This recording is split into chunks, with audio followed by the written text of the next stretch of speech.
Hey everyone, welcome to the Ubisoft Forward Post Show. My name is Yusuf McGeed, and this is Assassin's Creed Valhalla. We're going to take a deep dive into about 30 minutes of gameplay, and we're joined by a very special guest here. Hey everyone, this is Philippe Bergeron, otherwise known as Fizz. I am the quest director on Assassin's Creed Valhalla. So Fizz, we're setting up here for what looks like an epic encounter. Tell us exactly what's going on here. Yeah, so here we're midway through the quest that we're showing for UB Forward. Here we're looking at the assault of Berg Castle. So these are big moments that usually sort of culminate at the end of the story. And so here Eivor, our Viking raider, is taking a group of raiders and Fyrds into Berg Castle to go and take down Rued and his clan.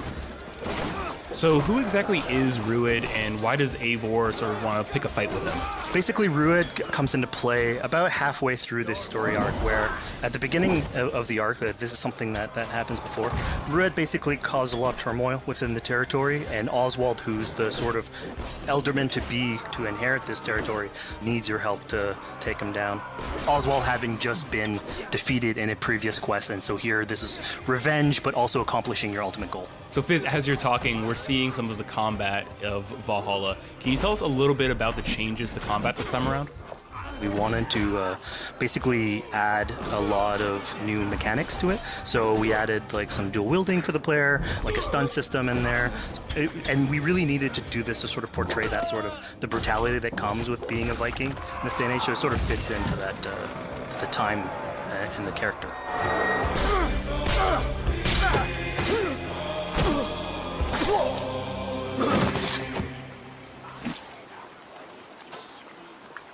Oswald.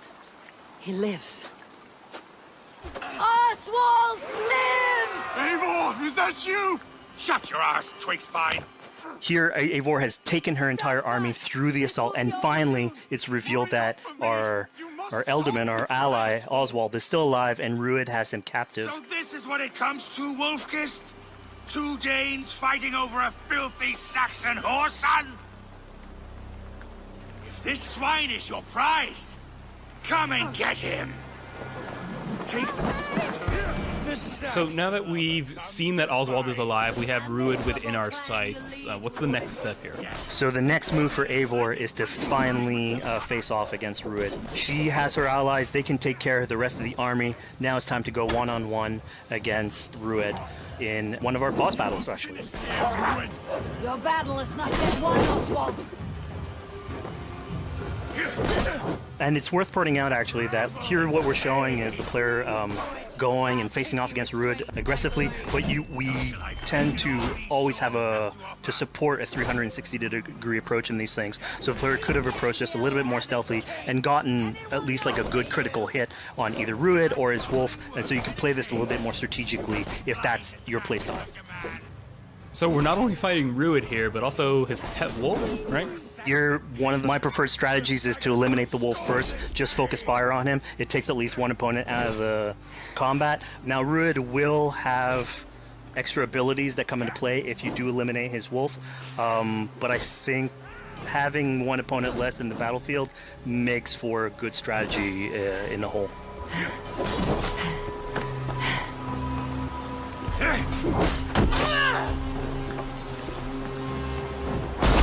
Your efforts. Only the cold dark of Niflheim awaits you. Valhalla is my destiny. That fate will not be met today. Why does they should be ruined, Wolfkist? Made thralls, not treated as equals. We are better than this. Than all of them. Do not drag me down to the sewage you wallow in. Why does a Dane fight tooth and nail for a Saxon? You throw in with these wastrels?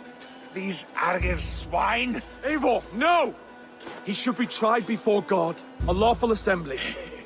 Alright, so we've defeated Rued, we freed Oswald. What comes next? Oswald, in this case, prefers for Rued to be kept alive, and so you basically have to choose, are you going to go against his wishes or stay true to your nature? So we have this choice to make, but before we get into that, I want to rewind a little bit because we just did this big, grand assault, but Eivor couldn't have done it alone. She clearly had to recruit some folks along the way, get some troops, get some allies. So let's actually rewind and see how we went about first gathering those troops. Right. So when coming up to an assault, it's a game of numbers. Eivor can go into pretty much any location and be a stealthy Viking, eliminating some of the assets, which ultimately would be a strategy. You can do that, and you'll have some of the ingredients or of the assets there that will have been sabotaged, but you still need an army. So here what we're seeing is Eivor going around the countryside and raising what we call a fyrd, which is the men and the women of the territory who come up and fight in the name of a king. So here Eivor is going around and trying to convince people to fight in the name of Oswald to finally take down the oppressor that is Rued. Defending East Anglia, defending you. Will you not do the same? What? Die in defense of a lost cause? Yeah, so she's really using like the image and like the leadership that Oswald had, what he meant to the people in his name. She's going to recruit these people. Pretty words, Dane. But the men of Theovard have their own battles to fight. So we're told by this Reeve that there are troops, there are allies that he could add to our cause, but first we sort of need to do him a favor, is that right? Yeah, so obviously these people have been run down by Rued and the impact he's had on the territory, so I think a lot of these people have sort of lost hope. And so you need to show them that there is hope. And so here Eivor is basically helping them take back one of their prized locations by taking a couple men and raiding a nearby township, basically taking it back for the people and showing that there's a reason to continue fighting and then get them on your side.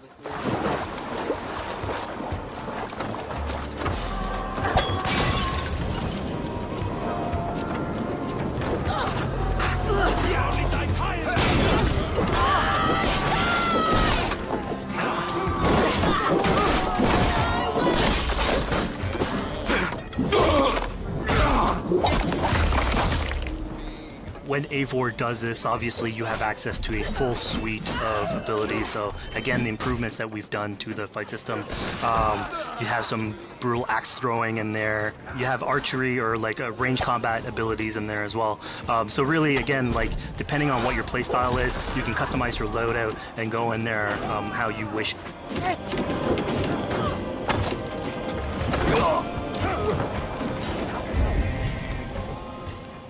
Fizz, we just saw this giant pulse go out. What exactly was that? So that is what we call the Odin sight. The Odin sight is basically our interpretation of the eagle vision from previous games, and we thought it was good to sort of bring that back. It's basically Eivor's intuition. It's how she perceives the world. When player uses that, it'll highlight basically interactive objects, like things that will bring her an advantage. So we'll have arrows, like health consumables that are in there. So it really is like a good way of sort of understanding the world and showing you like things that you can go and touch. Yeah, I mean, speaking of things we can touch, we just picked up this awesome new weapon. It's something we wanted to play with on Assassin's Creed Valhalla, where we have fewer weapons in the game, but you can invest in them more, so they become your weapon. And so depending on what your preferred playstyle is or your preferred weapon type, then you can go and choose, I'm gonna fight with this weapon and invest heavily into that. Not only are we looting weapons, but we see something here called the Book of Knowledge. Can you tell us a little bit more about that? They unlock skills for the players. So here you can see the Valkyrie dive that has just been unlocked. We have these spread out throughout the world, so again, to promote exploration and discovery. As you travel through the world and you explore locations, you can find these books that will add abilities that you can go and invest in, put into your loadout, then go into the different locations or the different quests in the game and use those depending on what your playstyle is. Now we've recaptured this village, we've secured more troops for our assault. Let's jump back now and figure out what we want to do with Rued. The rightful king of East Anglia has spared your life today, and so it will be.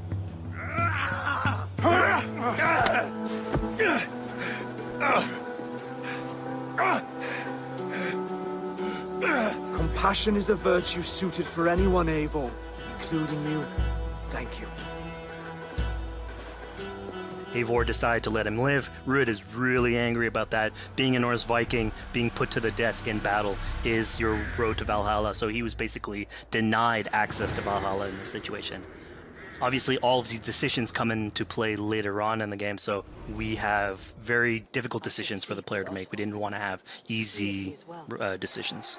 Yeah, you know, when I was playing, I decided to listen to Oswald and spare Rued's life, but what exactly is the relationship like between Eivor and Oswald? So the relationship between Eivor and Oswald is an alliance. It's basically Eivor is surrounded by territories that initially getting into England are hostile towards her, and obviously if you want to set up a new settlement, you want to make sure that your neighbor is friendly. So here in East Anglia, Oswald is the man for the job, where putting him into a position of power would help her sort of secure her territory. So earlier on to the territory, Eivor comes in here, meets Oswald. The problems he had with Rued are sort of put to light, and going through the arc, you basically help him deal with Rued and aligning basically Danes with Saxons in one territory. So, Fizz, we've completed the assault, we've gotten our hands dirty with some combat, taken down Rued. We have this big open region of East Anglia, so before we head off to Oswald's wedding, what do you say we head out, have some fun, and see what we can get into in the open world? That sounds great. So we see a cat here with a speech bubble above it, and you best believe if you let me talk to a cat, I'm gonna talk to a cat.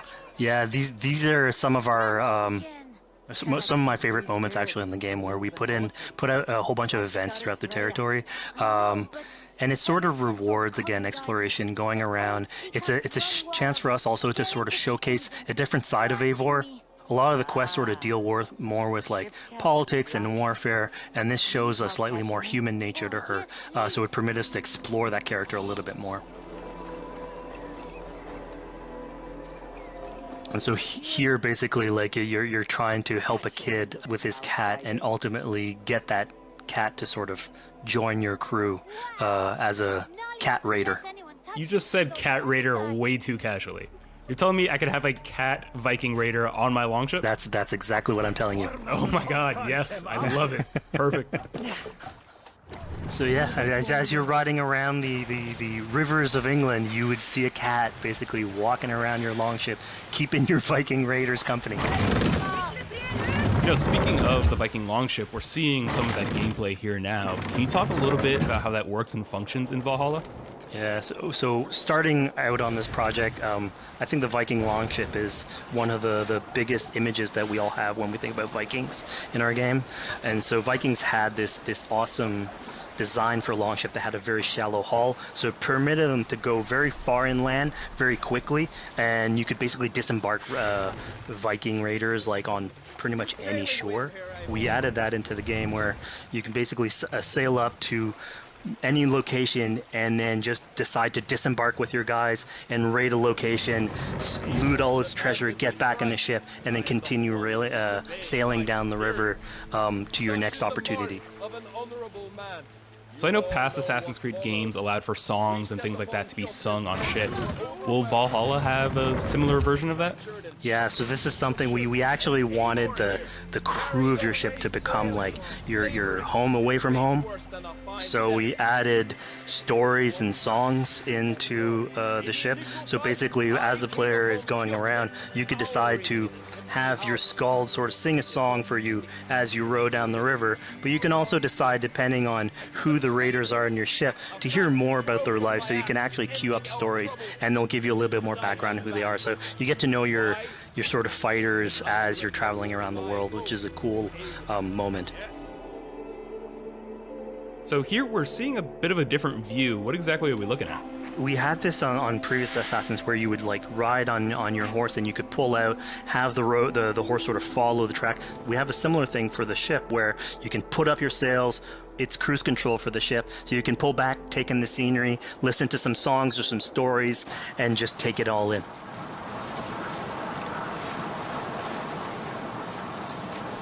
So, you know, speaking of Viking songs, we have an activity here that's not exactly singing, but kind of related, right? Yeah, so here what we have is what we call flighting, which was an activity that Norse people would partake in. They would like to have a battle of wits and sort of poetry where insults would be thrown back and forth between each other. The idea was to try and have a good insult, but also to have a good rhythm and a good rhyme in there. So it's basically a precursor to rap battles. Here's the silver. Now begin. To all those whom I speak, they say Eivor's a clod. Then you're speaking to fools and their knowledge is flawed. Well, How exactly do you go about being successful in one of these? they say you're a The coward. trick behind a good flight was to choose the right insult, identifying the right cadence, and then trying to find what rhymed the best. Mistaken, I'm known for my might. Interesting. Interesting. Silent whispers all claim that you're terribly dense.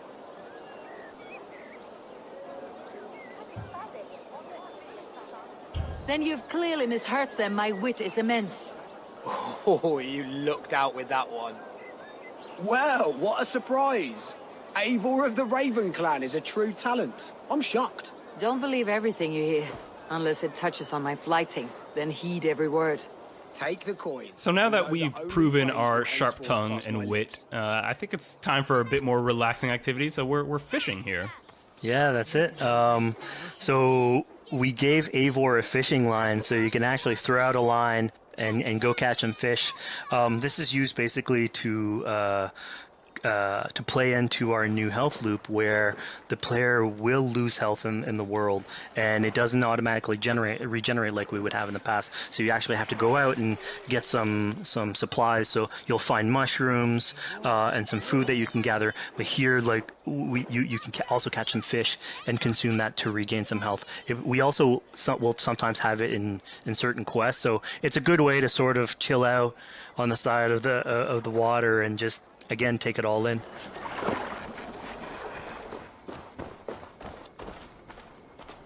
So this is what we call one of our offering altars. So the idea is that you find these around the world and you make offerings to it. So it'll take like animal parts and stuff that you can find throughout the world. Here what you're seeing though is sort of like a fancy version of it, where as you do your offering you get interrupted by some kids that basically come and steal your stuff. So it was just a way for us to sort of showcase that like the systems and the activities in the world can sort of play in with some quests and some little events. So it's our way to sort of dress up these moments and make it all fit inside the whole experience. Yeah, this seemed like a really sort of unexpected turn for what I thought was going to be kind of a simple interaction. Yeah, and it's really what we were trying to do with these events is to give another dimension to Eivor, other than just, the pure rar Viking or the politician. Because you can imagine at some point that will grow old if you're always telling that version of the character. So it lets us really go into the depth of who is Eivor, what motivates her, how she can interact with the world outside of warfare and politics. But your stealth needs work. We were close. And it also showcases like a different facet of the world at the same time. It's not only Eivor. So it just widens the breadth of the stories that we can tell. So who exactly are these two children? These are kids of East Anglia. They are going through tough times with whatever Rued's been doing to the territory. And so they're just here trying to survive and basically exploit the people that are there to make offerings. It was kind of nice to see that Eivor wasn't really necessarily upset at them for stealing, and after you talk to them, you have the choice of helping them. You can give them food, give them some money, or maybe just say, hey, good luck, on your way. Yeah, and then this is something we also wanted to do a lot. Like, so here we're doing an event, we do it in quests as well, but we want to give a lot of this agency into players' hands so that they can sort of shape Eivor a little bit. Who she is, so it represents them a little bit more, and they can roleplay that a little bit better. And again, it just gives her like a little bit more humanity in these moments. What large walkers should do: provide for small walkers.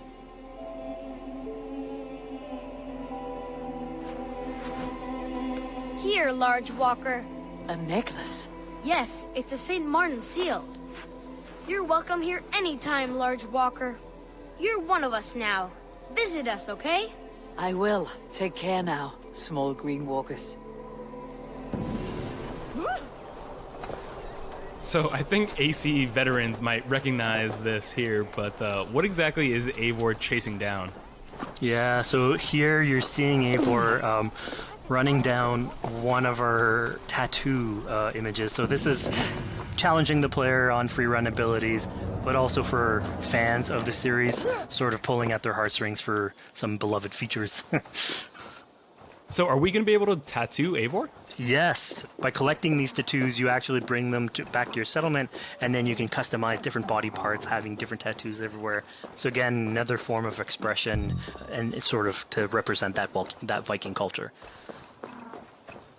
Fizz, one of my favorite things when I was just out there exploring East Anglia was coming upon a house or a building and realizing that there was a chest inside, but that there was no easy way in. And in this case, I saw all the doors were barred, but I knew that because there was a chest in there must have been some way to get inside.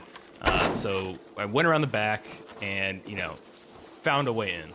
Yeah, I'm glad you actually caught on to that. You're pointing at something that we wanted to work on a lot on Valhalla, where we wanted the exploration to make you feel smarter. So we played a lot with puzzle solving, so making sure that every house that you find sort of appeals to you, like it draws your attention, and then when you want to come and explore, it's not given to you. You still have to work for it a little bit, so it'll challenge you on your observation skills, logic, just trying to find how do I get into this. So we play a lot with level design, quest design to offer challenges to players, and you basically come out of it like with a better feeling for the exploration, but you also get to see more of a story behind any of these locations which we've crafted. So it gave us a little bit more time to sort of slow down the experience and tell a different version of a story.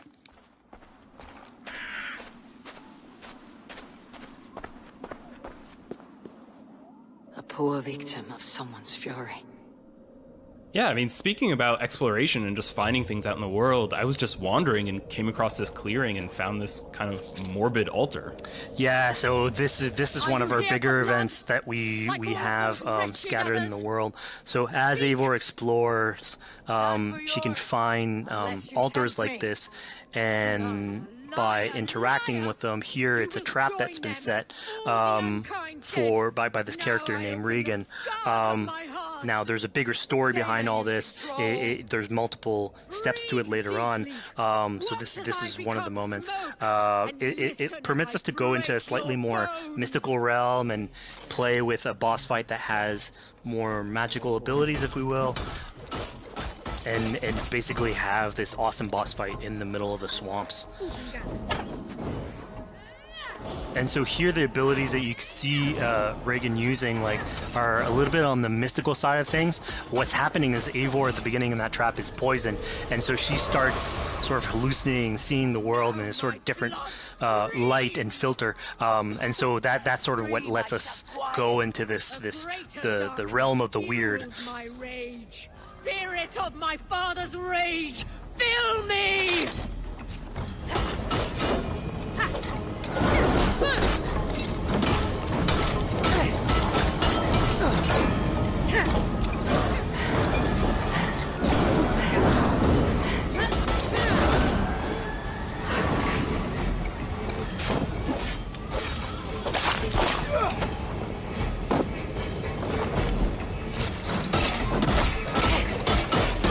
Enough is cracking and crashing. Let rest your demons. So we just saw here that Regan belongs to something called the Daughters of Lyria. Yeah, that's correct. By finding the other daughters, you'll get a little bit more backstory on who they are, so we don't want to spoil that too much. But it creates like a sort of greater story that is not on the main path in any way, but it is still very rich and adds to the lore of this world and actually plays into history. So we just had a really exciting, really intense boss battle. I think it's time for something a little bit more relaxing and calming now. Yeah, it's all about pacing yourself with the highs and the lows. So here we have a low chill moment of what we call building a cairn. So Eivor, as she explores the world, will find these sort of meditative areas where you have a pile of rocks that you could just stack on top of one another using physics. And I mean, yeah, the ultimate goal is to try and get the highest pile of rocks, but really it's about taking in the sights, relaxing, taking a step back, and building something. Together we stacked stones into cairns. These? Yes. Think of this as a test of mind and wit. Stack the cairn stones high and wide into any shape you like. I mean, you can spend as much time as you want building these things, making them as high as you want, as weird as you want. I'm sure like a lot of these stuff will end up on the internet, like people comparing structures. And the cool thing is that once you've built it and you decide to get out of it, it sort of stays there. And so that's yours, right? And until the moment where you come back and you want to build a new one. It's sort of cool that we were able to give that to players to express themselves. At this point in the demo, we've explored East Anglia, we've met some children, we've broken into a house, we fought a boss, we built a cairn. I think now it's finally time to go and head off to Oswald's wedding. Yeah, so this is the moment it's all been building up to. By the moment you get into the territory, it's sort of like mentioned by Oswald that he's trying to get married with his Dane lady. And so as you go through the arc, that's sort of like the underlying thread. Really, it's about Rued creating turmoil in the territory and helping Oswald sort of get above that and show that he's a good leader. And so you finally, after going through all of that arc, finally get these two together, go through their wedding, and you're invited to attend the ceremony. And then all the activities and fun times that comes afterwards. Yeah, as much as we've seen the brutal side of England, it's nice to see the joyous side of it as well. Yeah, and it's something we really wanted to play on in Valhalla, where being a Viking is not only about being a raider or a warrior. I mean, there's revelry, there's feasting, there's partying that goes, and like if someone knows how to party, it's a Viking. And so here, this is one of our opportunities to sort of show what a sort of Viking gathering is. And what's cool here is it's a good alliance of Norse culture with Saxon culture, sort of smashing those two things together and building bridges. Yeah, I mean, what's a wedding without some drunk archery, right? Yeah, so like anything can happen in a Viking event, right? Eivor, yeah, here, just get drunk, shoot some arrows. Barely a challenge. Steady all, and ready yourself for the wedding race. The king and his bride against all! My king! He... So here we see the decision I made to spare Rued came back to bite us. Yep, that's the decision you made, coming back. So as we said before, all of your decisions have consequences, and this is a big one. I challenge you. I accept. You're basically presented with the option to sort of step in for Oswald, fight the fight for him, or let him go and fight his own fight. Yeah, personally, I chose to fight myself because I thought Eivor is the type of person who likes to finish what she started. Plank by plank, and a dead king cannot keep his oaths.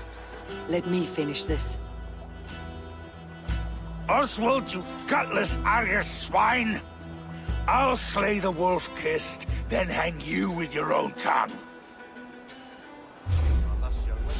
How does this encounter with Rued differ from our previous fight with him? So at this point, you've eliminated his wolf, so it's just him. And so he's angry at this point, and so he will start using his big gun abilities like fairly earlier on in the fight. So it's way more vicious, way faster. There's less strategy. He goes literally swords blazing at you. And so this is a fight to the death.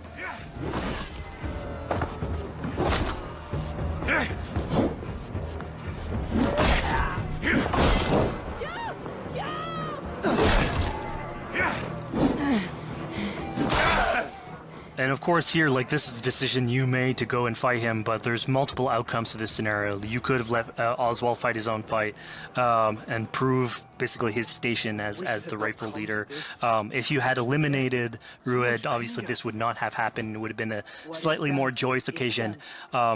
But ultimately, in all scenarios, you still have an alliance with Oswald. He's proven to be the right leader for this territory and to be a good ally for you. A great service. I promised you an alliance, and now you have it. And one day I will need you to make good on that alliance.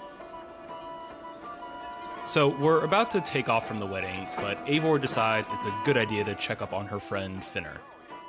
Yeah, so Finner is probably one of the more recurring characters in this arc. You get to meet him very early. He's a very endearing character, sort of used to have a Viking life, sort of misses it, and going through all these adventures together is sort of like lights that fire back, and so he's willing to join you in your raiders. So he's one of many raiders that you'll encounter in the game, and you can sort of recruit, bring back home, and then have them sort of join you on your adventures on Longship. He can tell you these stories that we're telling you about. You get to know a little bit more about him. So again, it's a fun way to sort of discover more about these characters that you meet and bring them along for adventures. Together, I'll gather my things. Well, folks, we've come to the end of our Assassin's Creed Valhalla playthrough. Fizz, thank you so much for joining us. When and where can people play it? Assassin's Creed Valhalla will be out on Xbox Series X and PlayStation 5, and is coming to Xbox One, PlayStation 4, PC, and Stadia on November 17th. Assassin's Creed Valhalla, available November 17th.